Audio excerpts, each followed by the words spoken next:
దక్షిణ భారత చలనచిత్ర పరిశ్రమలో తనకంటూ ఒక ప్రత్యేక ముద్ర వేసుకున్న దిగ్గజ నిర్మాత ఆర్బి చౌదరి ఆకస్మిక మరణం సినీ రంగాన్ని తీవ్ర దిగ్భ్రాంతికి గురిచేసిన సంగతి తెలిసిందే.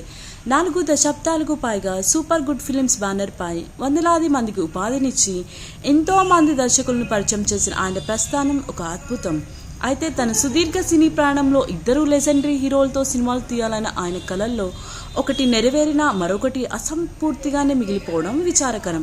మెగాస్టార్ చిరంజీవితో ఉన్న స్నేహంతో ఆయన స్నేహం కోసం గాడ్ ఫాదర్ వంటి చిత్రాలు నిర్మించి తన ముచ్చట తీర్చుకున్నారు. కానీ తమిళ చిత్ర పరిశ్రమలో సూపర్ స్టార్ రజనీకాంత్ కథానాయకుడు ఒక్క సినిమా కూడా నిర్మించలేకపోయానని వెలితితో ఆయనలో ఎప్పుడూ ఉండేది.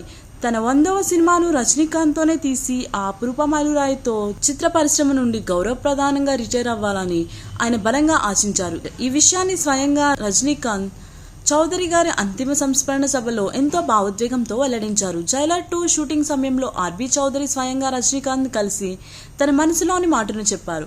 నేను ఇప్పటి వరకు 99 సినిమాలు నిర్మించాను. నా 100వ సినిమా మీతో చేసి రిటైర్ అవుతానని ఆయన కోరగా రజనీ ఏమాత్రం ఆలోచించకుండా తప్పకుండా 100% మీతో ఆ సినిమా చేస్తాను అని మాటిచ్చారు.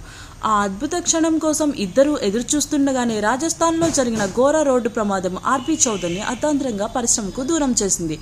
పశువులు అడ్డు రావడంతో జరిగిన కార్ క్రష్ ప్రమాదంలో ఆయన అక్కడికక్కడే ప్రాణాలు వదిలారు. ఇక ఆర్బి చౌదరి గురించి మాట్లాడిన రజనీకాంత్ ఆయన నిర్మాతగానే కాదు, షూటింగ్ సెట్స్లో ఎలాంటి ఒత్తిడి లేకుండా అందరినీ కూల్గా నడిపించే అరుదైన వ్యక్తిత్వాన్ని ప్రత్యేకంగా ప్రశంసించారు.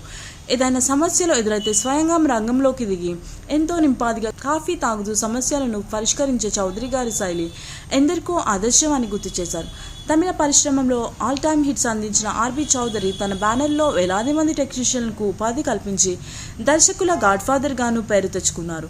సీనియర్ నిర్మాత చౌదరిని కృషిని గౌరవిస్తూ భారీ సన్మానం చేయాలని పరిశ్రమ భావించిన అది సాకారం కాకముందే ఈ విషాదం చోటు చేసుకుంది.